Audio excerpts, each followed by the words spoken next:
मित्रांनो, ज्यावेळी आपल्याला आपली इन्व्हेस्टमेंट करण्यासाठी एखाद्या म्युच्युअल फंडची निवड करायची असते, त्यावेळी आपण काय विचार करतो की त्या म्युच्युअल फंडने आतापर्यंत नेमके किती प्रमाणामध्ये किंवा कोणत्या प्रकारचे रिटर्न दिलेले आहेत. एवढेच काय, ज्यावेळी आपल्याला एखाद्या बँकेकडून लोन घ्यायचे असते त्यावेळी आपण सर्वात प्रथम काय विचार करतो की त्या बँकेचा इंटरेस्ट रेट काय आहे, नेमकी बँक आपल्याला कोणत्या दराने लोन देत आहे, आपण या गोष्टीचा विचार करतो. आपण जे म्युच्युअल फंड कंपनी निवडणार आहोत आपली इन्व्हेस्टमेंट करण्यासाठी, त्या म्युच्युअल फंड कंपनीने आपल्यासमोर कोणत्या प्रकारचे रिटर्न ठेवले आहेत किंवा आपण ज्या बँकेकडून लोन घेणार आहोत त्या बँकेचा जो इंटरेस्ट रेट आहे तो कोणत्या प्रकारचा आहे, म्हणजे त्यांनी जे त्यांचे व्याजदर काढलेला आहे तो कोणत्या प्रकारचा आहे हे देखील आपल्याला माहीत असणे अत्यंत आवश्यक आहे. नाहीतर मित्रांनो, आपली बँक असेल किंवा म्युच्युअल फंड कंपनी असेल, आपल्या डोळ्यामध्ये सरळ सरळ धूळफेक करू शकते. कारण त्यांनी आपल्यासमोर कोणते रिटर्नचे प्रकार ठेवले आहेत हे देखील आपल्याला माहीत असणे अत्यंत आवश्यक आहे. आणि तेच आपण आजच्या व्हिडिओमध्ये बघणार आहोत. कदाचित म्युच्युअल फंड कंपनीने आपल्यासमोर जर ॲब्सोल्यूट रिटर्न ठेवलेले असतील तर त्यांचा जो येणारा दर आहे तो दर जास्त असणार आहे, म्हणजे जास्त प्रमाणामध्ये रिटर्न आल्याचे आपल्याला दिसून येतील. त्यामुळे म्युच्युअल फंडचे वेगवेगळे रिटर्न काढण्याचे प्रकार आहे ते प्रकार माहीत असणे आपल्याला अत्यंत आवश्यक आहे. आणि या सर्व प्रकारचा म्हणजे म्युच्युअल फंडचे वेगवेगळे जे काही रिटर्न काढण्याचे प्रकार आहेत त्यांचा आढावा आपण या आजच्या व्हिडिओमध्ये घेणार आहोत. चला तर मित्रांनो, आपण आपल्या व्हिडिओला सुरुवात करूया. मित्रांनो, म्युच्युअल फंडचे रिटर्न काढण्याचा सर्वात पहिला प्रकार बघूया आपण ॲब्सोल्यूट रिटर्न. ॲब्सोल्यूट रिटर्न हा म्युच्युअल फंडचा जो रिटर्न काढण्याचा जो प्रकार आहे तो सर्वात सोपा आणि झटपट काढता येणारा प्रकार आहे. कारण यामध्ये फक्त आपण गुंतवलेली रक्कम म्हणजे आपण इन्व्हेस्ट केलेली रक्कम आणि आपल्याला झालेला नफा म्हणजे आपली फायनल व्हॅल्यू जी आहे या दोन गोष्टीचाच विचार केला जातो. आता ॲब्सोल्यूट रिटर्न काढण्याचे सूत्र आहे ते सूत्र आता आपण या सूत्रामध्ये बघू शकता की FV म्हणजे final value minus initial value म्हणजे सुरुवातीला गुंतवलेली किंवा इन्व्हेस्ट केलेली रक्कम डिवायडेड बाय इनिशियल व्हॅल्यू. आपण या सूत्राने म्युच्युअल फंडचा ॲब्सोल्यूट रिटर्न काढू शकतो. आता आपण एका उदाहरणाच्या साहाय्याने बघूया. समजा माधवने एका म्युच्युअल फंडमध्ये 2 लाख रुपये इन्व्हेस्ट केले. त्याचे 2 लाख रुपयाचे 4 वर्षांनी 3 लाख रुपये झाले. मग माधवला एकूण रिटर्न किती मिळाले? आता आपण या सूत्राच्या साहाय्याने ॲब्सोल्यूट रिटर्न काढूया. FV म्हणजे फायनल व्हॅल्यू म्हणजे माधवची जी एकूण रक्कम झालेली आहे फायनल रक्कम 3 लाख रुपये मायनस इनिशियल व्हॅल्यू म्हणजे माधवने गुंतवलेले पैसे किंवा इन्व्हेस्ट केलेले पैसे 2 लाख रुपये divided by initial value. Initial value म्हणजे माधवने सुरुवातीला गुंतवलेली रक्कम म्हणजे 2 लाख रुपये. आता याचं जर आपण कॅल्क्युलेशन केलं तर येणारं उत्तर हे आपल्याला 0.50 हे दिसून येईल. आता याला जर आपण पर्सेंटेजमध्ये केलं तर आपल्याला 50% रिटर्न माधवला या त्याच्या इन्व्हेस्टमेंटमध्ये मिळालेले दिसून येतील. हा झाला ॲब्सोल्यूट रिटर्न. यामध्ये फक्त त्यांनी इन्व्हेस्ट केलेली रक्कम आणि त्याच्या रकमेची झालेली फायनल व्हॅल्यू फक्त या दोन गोष्टीचा विचार केला जातो आणि यावरून त्याचे ॲब्सोल्यूट रिटर्न काढले जातात. आता म्युच्युअल फंडचे जे रिटर्न काढण्याचा दुसरा प्रकार आहे तो दुसरा म्हणजे ॲन्युअल रिटर्न. आता ॲन्युअल रिटर्नचे 2 प्रकार आहेत. पहिला म्हणजे SAGR म्हणजे सिंपल ॲन्युअल ग्रोथ रेट आणि दुसरा म्हणजे CAGR म्हणजे कंपाऊंड ॲन्युअल ग्रोथ रेट. सर्वात प्रथम आपण SAGRची माहिती घेऊया. आता SAGR म्हणजे सिंपल ॲन्युअल ग्रोथ रेट हा ॲब्सोल्यूट रिटर्न प्रमाणेच काढला जातो. यामध्ये फक्त जो कालावधी आहे तो कालावधी यामध्ये ॲड केला जातो आणि त्यानंतर आपल्याला त्याचे रिटर्न बघायला भेटतात. आता आपण बघू शकता की याचं सूत्र देखील ॲब्सोल्यूट रिटर्न प्रमाणेच आहे. सर्वात प्रथम FV म्हणजे final value minus initial value divided by initial value. आता आपण ज्याप्रमाणे ॲब्सोल्यूट रिटर्न काढतो त्याप्रमाणेच हे सूत्र आहे. तर जे काही येणारं उत्तर आहे ते येणाऱ्या उत्तराला जर 1/n ने मल्टिपल केले, n म्हणजे नंबर ऑफ इयर्स, तर आपल्याला माधवने इन्व्हेस्ट केलेल्या रकमेचा SAGR म्हणजे सिंपल ॲन्युअल ग्रोथ रेट सहजपणे मिळतो. मध्ये बघू शकता माधवने सुरुवातीला 2 लाख रुपये इन्व्हेस्ट केले आणि त्याच्या इन्व्हेस्टमेंटची जी ग्रोथ आहे ती ग्रोथ आपल्याला 3 लाख रुपये झालेली दिसून येईल. आता या उदाहरणामध्ये सर्वात प्रथम जे FV आहे म्हणजे फायनल व्हॅल्यू 3 लाख रुपये मायनस इनिशियल व्हॅल्यू 2 लाख रुपये डिवायडेड बाय इनिशियल व्हॅल्यू म्हणजे 2 लाख रुपये. आता याचं जर कॅल्क्युलेशन केलं आपण त्याचं कॅल्क्युलेशन किती आलं 50%. आता ज्या टाइम पिरियडसाठी माधवने ती रक्कम इन्व्हेस्ट केली त्या टाइम पिरियडने डिवाइड जर केलं येणाऱ्या उत्तराला म्हणजे 50 डिवायडेड बाय 4 तर आपलं जे येणारं उत्तर आहे ते 12.5 आहे. म्हणजेच माधवला 12.5% या दराने दरवर्षी फ्लॅटमध्ये जे रिटर्न आहे ते रिटर्न भेटलेले आहेत. आता फ्लॅटमध्ये का तर आपण बघू शकता की माधवने सुरुवातीला काय केलं आहे, सुरुवातीला 2 लाख रुपये इन्व्हेस्ट केले आहेत आणि त्याचे 2 लाख रुपये जे आहेत ते 4 वर्षासाठी इन्व्हेस्टमेंट राहिले आहेत. तर यामध्ये त्याला जे रिटर्न झाले ते रिटर्न 12.5% दराने फ्लॅटमध्ये झालेले आहेत. म्हणजे 12.5% या दराने माधवला पहिल्या वर्षी 2 लाख या रकमेवर 25,000 रुपये फायदा झाला. दुसऱ्या वर्षी 2 लाख या रकमेवर 12.5% दराने 25,000 रुपये फायदा झाला. तिसऱ्या वर्षी देखील त्याला 25,000 रुपये प्रॉफिट झाला आणि चौथ्या वर्षी देखील त्याला 25,000 रुपये प्रॉफिट झालं. आता या उदाहरणामध्ये त्याला फ्लॅटपणे दरवर्षी काय झालेलं आहे 12.5% दराने प्रॉफिट झालेला आहे. आता ॲब्सोल्यूट रिटर्न मध्ये फक्त आपण इन्व्हेस्ट केलेली रक्कम आणि त्याची फायनल व्हॅल्यू या दोनच गोष्टीचा विचार केला आणि SAGR मध्ये आपण त्याने इन्व्हेस्ट केलेली रक्कम त्याची फायनल व्हॅल्यू आणि माधवने ज्या काय टाइम पिरियडसाठी ती रक्कम इन्व्हेस्ट केली त्या टाइम पिरियडचा आपण विचार केला. आता या ठिकाणी एक गोष्ट लक्षात घ्या मित्रांनो, माधवला जे 4 वर्ष प्रॉफिट झालेलं आहे ते प्रॉफिट फ्लॅटपणे झालेलं आहे, म्हणजे माधवच्या रकमेची कोणतीही कंपाऊंड ग्रोथ आपल्याला झालेली दिसून येत नाही. हा त्याला रिटर्न काढण्याचा दुसरा प्रकार म्हणजे SAGR. आता अॅन्युअल रिटर्न काढण्याचा जो दुसरा प्रकार आहे तो दुसरा प्रकार म्हणजे CAGR, compound annual growth rate. SAGR आणि CAGR दोन्हीमध्ये इन्व्हेस्टमेंट केलेली रक्कम, त्याची फायनल व्हॅल्यू आणि टाइम पिरियड या तिन्ही गोष्टीचा विचार केला जातो. मात्र SAGR आणि CAGR यामध्ये एक बेसिक प्रकारचा फरक आहे, तो म्हणजे CAGR मध्ये म्हणजे कंपाऊंड अॅन्युअल ग्रोथ रेटमध्ये ते आपल्याला आपल्या रकमेची कंपाऊंड ग्रोथ बघायला भेटते. आणि म्युच्युअल फंडचा हा सर्वात मोठा फायदा आहे. कंपाऊंड अॅन्युअल ग्रोथ रेट काढण्याचे सूत्र आहे, ते सूत्र आपण बघू शकता आपल्या समोरच आहे. आता या सूत्रामध्ये देखील 3 गोष्टीचा विचार केलेला आहे: फायनल व्हॅल्यू, इनिशियल व्हॅल्यू आणि त्यासाठी लागणारा कालावधी आणि -1. आता हे जे सूत्र आहे ते सूत्र आपण बघू शकता की या सूत्रानुसार आपली जी CAGR आहे तो CAGR काढला जातो. तर मित्रांनो, या सूत्रानुसार जर आपल्याला CAGR काढायचं असेल तर बऱ्याच प्रकारचे कॅल्क्युलेशन आपल्याला करावं लागतं. आता या सूत्रानं CAGR न काढता आपण दुसऱ्या 2 सोप्या पद्धतीने CAGR काढण्याचा प्रयत्न करूया. म्हणजेच एखाद्या रकमेचा कंपाऊंड अॅन्युअल ग्रोथ रेट किती असेल हे आपण दुसऱ्या 2 पद्धतीच्या सहाय्याने काढण्याचा प्रयत्न करूया. पहिला म्हणजे एक्सेल शीटच्या सहाय्याने आणि दुसरा म्हणजे ऑनलाईनपणे CAGR कॅल्क्युलेटरच्या सहाय्याने. सर्वात प्रथम आपण बघूया की एक्सेल शीटच्या सहाय्याने एखाद्या रकमेचा CAGR कसा काढायचा. आता एक्सेल शीटच्या सहाय्याने CAGR कशा प्रकारे काढायचं हे बघूया. सर्वात प्रथम काय करा, एक्सेल शीट ओपन करा. आता या ठिकाणी माधवने जी रक्कम इन्व्हेस्ट केलेली आहे त्या रकमेचा आपण CAGR काढणार आहोत. तर सर्वात प्रथम आपण वरी माधवचे नाव टाकूया.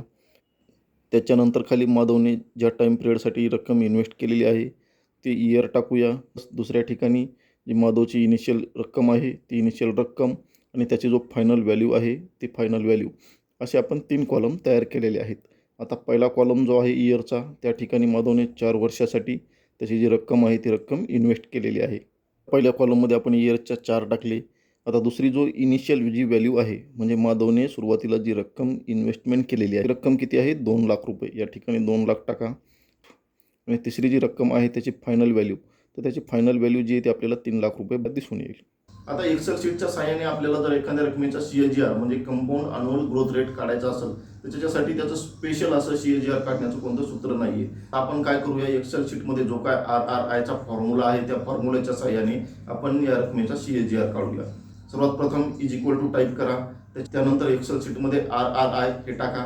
RRI एक्सेल शीटमध्ये टाईप केल्याच्या नंतर आपल्याला त्याचा फॉर्म्युला समोर येईल.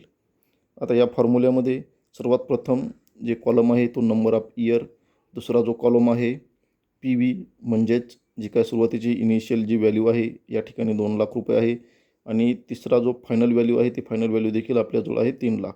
तर सर्वात प्रथम आपण नंबर ऑफ जे इयर आहेत ते नंबर ऑफ इयर आपण टाकून घेऊ. आपण सर्वात प्रथम 4 टाकूया किंवा 4 वर क्लिक करूया.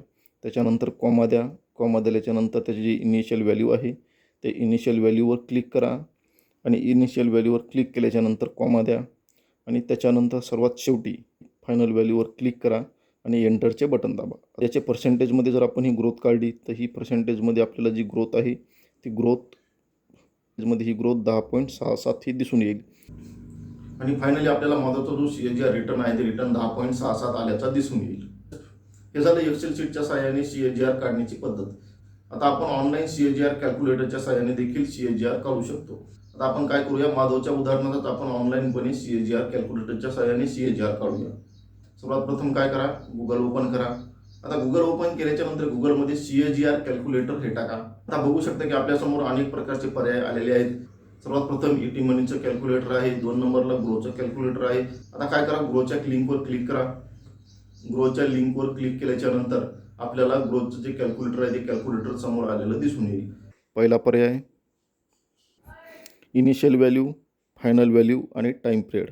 आपली इनिशियल व्हॅल्यू जी माधवने इन्व्हेस्ट केलेली आहे ती 2 लाख रुपये आहे. या ठिकाणी 2 लाख रुपये ही इनिशियल व्हॅल्यू टाका. फायनल व्हॅल्यूमध्ये जो माधवची एकूण टोटल झालेली जी रक्कम आहे ती रक्कम आपल्याला 3 लाख रुपये झाल्याची दिसून येते. तर या ठिकाणी 3 लाख रुपये टाका. आता तिसरा जो टाईम पिरियड आहे, टाईम पिरियड जे माधवने जी रक्कम गुंतवलेली आहे ती रक्कम आपल्याला 4 वर्षासाठी गुंतवलेली दिसून येईल. आपण बघू शकता की या ठिकाणी देखील माधवचे जे CAGR रिटर्न आहे ते रिटर्न आपल्याला 10.67 दिसून येतील. आता या ठिकाणी CAGR मध्ये म्हणजे कंपाऊंड अॅन्युअल ग्रोथ रेट या रिटर्न काढण्याच्या पद्धतीमध्ये माधवच्या रकमेची कंपाऊंड ग्रोथ कशी झाली, तर माधवच्या रकमेची जी कंपाऊंड ग्रोथ झाली ती आपण दिलेल्या तक्त्यामध्ये बघू शकता. या ठिकाणी आपण बघू शकता की माधवने 2 लाख रुपये म्युच्युअल फंडमध्ये इन्व्हेस्ट केले आहेत आणि त्याला 10.67 या दराने पहिल्या वर्षी प्रॉफिट झाली. तर मग माधवची जी काय 2 लाख रुपये, त्या 2 लाख रुपये या रकमेची जी ग्रोथ झालेली आहे ती ग्रोथ 2,21,340 रुपये झालेली आपल्याला दिसून येईल. आता माधवच्या 2 लाख रुपयाचे 2,21,340 एवढी जी ग्रोथ झाली आहे. आता माधवचे जे काही 2,21,340 रुपये आहेत ते दुसऱ्या वर्षी म्युच्युअल फंडमध्ये इन्व्हेस्ट केले गेले.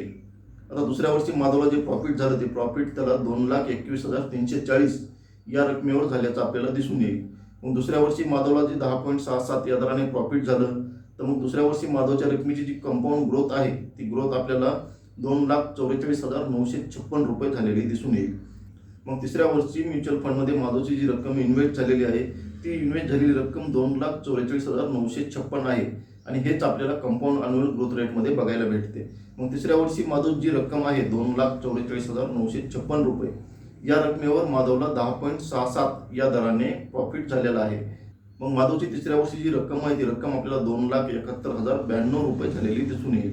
मग माधवची जी काय 2,71,092 रुपये ह्या रकमेची ग्रोथ झालेली आहे हीच रक्कम चौथ्या वर्षी म्युच्युअल फंडमध्ये इन्व्हेस्ट केली गेली आणि या रकमेची जी ग्रोथ झाली ती 10.67 या दराने 3 लाख रुपये आपल्याला झालेली दिसून येईल. प्रत्येक वर्षी माधवच्या रकमेची जी ग्रोथ झालेली आहे ती ग्रोथ आपण बघू शकता की पुढच्या वर्षी इन्व्हेस्ट केल्या गेली. आपण जो काय माधवच्या इन्व्हेस्टमेंटचा SAGR काढला म्हणजे सिंपल अॅन्युअल ग्रोथ रेट या दराने माधवच्या रकमेची ग्रोथ काढली, तर यामध्ये माधवला दरवर्षी फ्लॅटपणे आपल्याला रिटर्न झालेले दिसून येतात. तर CAGR मध्ये माधवची दरवर्षी कंपाऊंडपणे जी रक्कम आहे ती रक्कम मार्केटमध्ये इन्व्हेस्टमेंट केल्याची आपल्याला दिसून येईल. म्युच्युअल फंडचे रिटर्न काढण्याचा CAGR हा सर्वात लोकप्रिय प्रकार जरी असला तर प्रत्येक ठिकाणी हा CAGR योग्य प्रकारे रिटर्न काढत नाही. म्युच्युअल फंडमध्ये लमसमचे रिटर्न काढण्यासाठी CAGR हा खूप बेस्ट पर्याय आहे. मात्र म्युच्युअल फंडच्या SIPचा जर आपण विचार केला तर SIP मध्ये CAGR पण म्हणजे कंपाऊंड अॅन्युअल ग्रोथ रेट या पद्धतीने रिटर्न काढणे चुकीचे आहे. म्युच्युअल फंडचा जो SIPचा जो प्रकार आहे यामध्ये इन्व्हेस्टमेंट केल्या जाणाऱ्या रकमेचा जो टाइम पिरियड आहे तो टाइम पिरियड आपल्याला डिफरंट असल्याचा दिसून येईल. तर या उदाहरणामध्ये जर बघायचं झालं माधवने जर मंथली SIP घेतलेली असेल आणि माधवने 4 वर्षामध्ये 2 लाख रुपये SIP मध्ये इन्व्हेस्टमेंट केलेले असतील, मग माधवची पहिल्या महिन्याची जी रक्कम आहे ती पहिल्या महिन्याची रक्कम आपल्याला पूर्ण 4 वर्षासाठी म्युच्युअल फंडमध्ये इन्व्हेस्टमेंट झालेली दिसून येईल. मात्र माधवची पुढच्या महिन्यात जी रक्कम आहे ती रक्कम आपल्याला 3 वर्षे 11 महिन्यासाठी इन्व्हेस्टमेंट झालेली दिसून येईल. त्याच्या पुढच्या महिन्याची रक्कम आपल्याला 3 वर्षे 10 महिने या कालावधीसाठी इन्व्हेस्टमेंट झालेली दिसून येईल. त्यामुळे SIPचे CAGR या पद्धतीने जर रिटर्न काढले तर आपल्याला रिटर्न चुकीचे मिळू शकतात. मग म्युच्युअल फंडच्या SIPचे रिटर्न काढण्यासाठी सर्वात चांगला प्रकार कोणता आहे, तर सर्वात चांगला प्रकार XIRR या पद्धतीने किंवा या फॉर्म्युलेने आपण म्युच्युअल फंडच्या SIPचे रिटर्न काढू शकतो. म्युच्युअल फंडच्या SIPचे रिटर्न काढण्याचा XIRR हा खूप चांगला पर्याय आहे. यामध्ये SIP मध्ये जी काय रक्कम इन्व्हेस्ट केली जाते त्या इन्व्हेस्टच्या टाइम पिरियडचा देखील खूप चांगल्या प्रकारे विचार केला जातो. या ठिकाणी आपण माधवचं उदाहरण बघितलं. माधवला जे ॲब्सोल्यूट रिटर्न झाले आहेत ते रिटर्न 50% झालेले आहेत. आता माधवच्या इन्व्हेस्टमेंटचे जर आपण SAGR म्हणजे सिंपल अॅन्युअल ग्रोथ रेट या पद्धतीने रिटर्न काढले तर आपल्याला 12.5 आल्याचे दिसून येईल आणि त्याच इन्व्हेस्टमेंटचे जर आपण CAGR म्हणजे कंपाऊंड अॅन्युअल ग्रोथ रेट या पद्धतीने रिटर्न काढले तर ते रिटर्न आपल्याला 10.67 या दराने आल्याचे दिसून येईल. त्यामुळे म्युच्युअल फंड कंपनीने आपल्यासमोर कोणत्या प्रकारचे रिटर्न ठेवले आहेत हे देखील पाहणे आपल्याला अत्यंत आवश्यक आहे. मित्रांनो, आजच्या व्हिडिओमध्ये आपण रिटर्न काढण्याचे जे महत्त्वाचे 3 प्रकार आहेत, absolute return, simple annual growth rate म्हणजे SAGR आणि तिसरा सर्वात महत्त्वाचा आणि लोकप्रिय CAGR म्हणजे कंपाऊंड अॅन्युअल ग्रोथ रेट याची सविस्तर माहिती घेतली. त्याचप्रमाणे CAGR एखाद्या रकमेचा कशा प्रकारे काढायचा तो एक्सेल शीटच्या सहाय्याने आणि ऑनलाईन CAGR कॅल्क्युलेटरच्या सहाय्याने या दोन्ही पद्धतीचा आपण सविस्तरपणे आढावा घेतलेला आहे. मित्रांनो, आपल्याला व्हिडिओ आवडल्यास व्हिडिओला लाईक करायला विसरू नका. त्याचप्रमाणे मित्रांनो, आपण आपल्या टेट टाइम मराठी या मराठमोळा यूट्यूब चॅनलला जर सबस्क्राईब केलं नसेल तर चॅनलला सबस्क्राईब करून बेल आयकॉनच्या बटनला प्रेस करायला विसरू नका. तर मित्रांनो, पुन्हा भेटूया SIP विषयी एका नवीन व्हिडिओमध्ये. तोपर्यंत धन्यवाद.